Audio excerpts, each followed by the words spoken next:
Welcome to Zoo Tours, the channel that brings you to the zoo and teaches you a thing or two about their animals. For today's episode, I'm calling out all zoo travelers because I just found your next destination, the Living Desert Zoo, which opened back in 1970 and basks in 1,200 acres of the Sonoran Desert. This place is unfortunately not wildly popular, but from the footage I received, I saw 3 big reasons why you need to go and visit. One of their exhibits is one of the world's largest train sets, the Bighorn Railroad. A G-scale model track is 3,115 feet long, which is nearly a third of a mile. 2, they actually are missing a great number of the animals we're so used to coming across. That's actually a good thing, because instead, you'll see rarities I wish we could have on this channel more often. 3, the zoo uses the desert and natural surroundings to its advantage, and mostly displays creatures from the arid regions of Africa, North America, and as of 2020, Australia. The Australian Adventures. But before we do hop into the steakhouse, if this is your first tour, I recommend please hitting those subscribe and bell icons to officially join the rest of the tour group.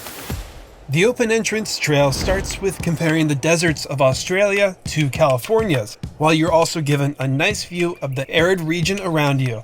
And just a bit outside of the main attraction are emus. I found out the other day they're part of the International League of Super Dads. When a girl and a boy see each other at Outback, they do a little dance, make a really big nest where she will lay up to 15 huge green eggs.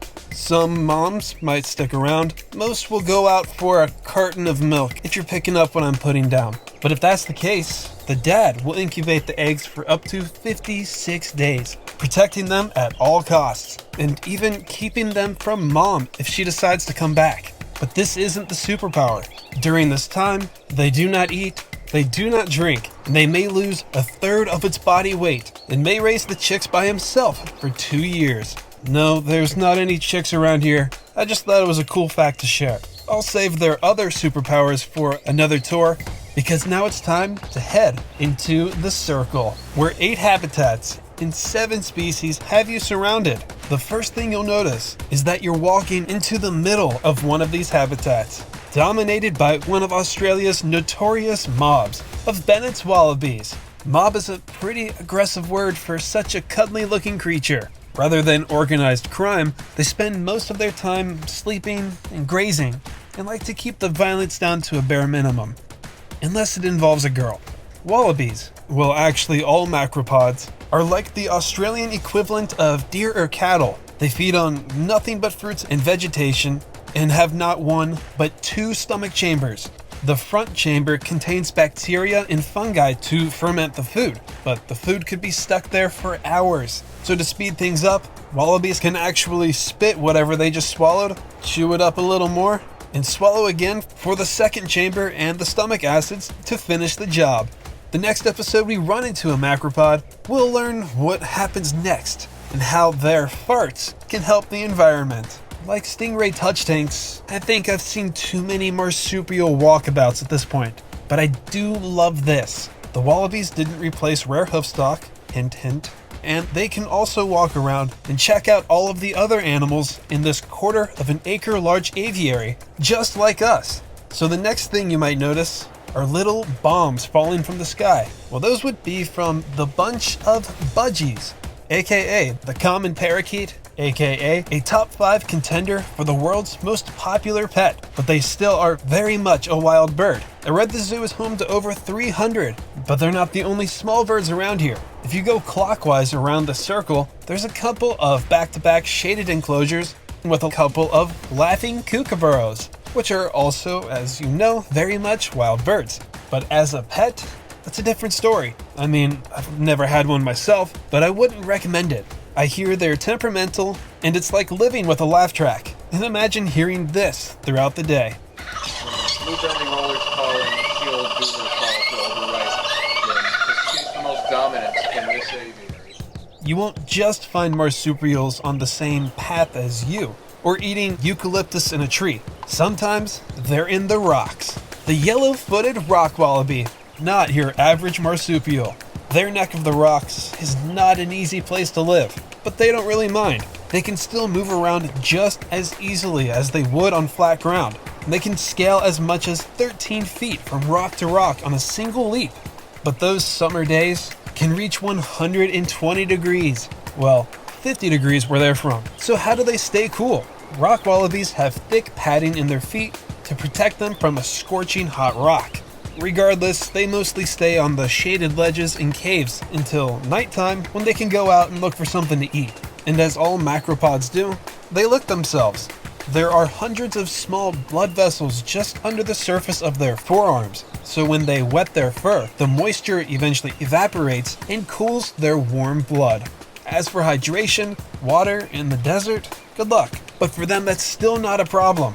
It could be months before they even get a sip of water, because they get plenty from their veggies. But when that summer rainfall hits, they drink like there's no tomorrow, in under 10 minutes. In that time, rock wallabies can drink 10% of their body weight. Oh, by the way, their exhibit can connect with the emus. Now, if you're in the US and would love to see these yellowfoots, because I know you do, without spending thousands to go see a mountain in the desert, again, good luck, because I only know of 2 other places that exhibit them. This next animal is even rarer than them, and it looks like a rat kangaroo.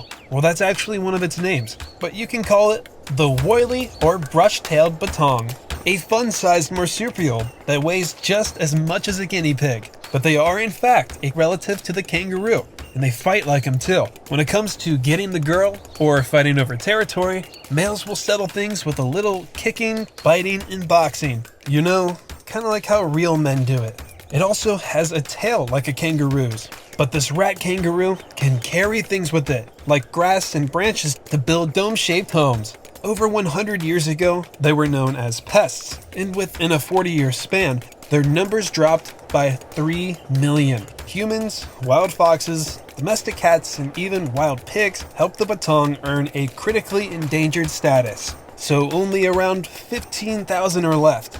But they play a huge role in the ecosystem. Whales love eating fungi, but in order to get all they need to eat to be satisfied, they first have to dig.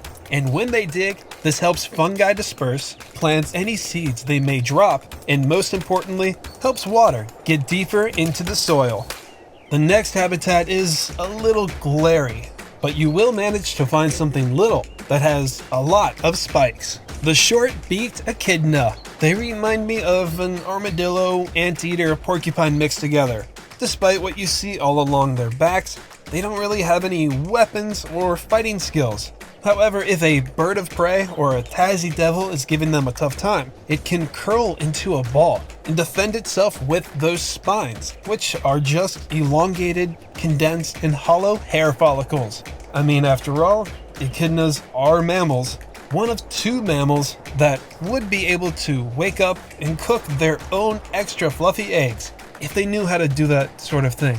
With the platypus, they are monotremes, mammals that lay eggs. In this case, a single leathery egg that won't be placed in a nest made of twigs and dirt, but will incubate inside mama's pouch. And after just 10 days of gestation, when the egg is the size of a jelly bean, a baby called a puggle will hatch. Like all mammals, echidnas feed their young with milk, but they do it without the bottle, if you know what I mean. Still, they do have mammary glands, but the milk is instead secreted through the pores of their skin. Last up, behind these curtains are 3 floor-to-ceiling terrariums, which are also a little on the glary side, but it doesn't stop you from getting a look at blue-tongued skinks, also a relatively popular pet, and Oliver, the olive python. And that completes this Australian adventure, and my first of several fun arguments of why you need to visit the Living Desert Zoo. Next time we're here, we might continue into the wilds of North America. So stay tuned. Thank you for subscribing. See if you can answer this episode's trivia question. And as always, thank you for hopping by.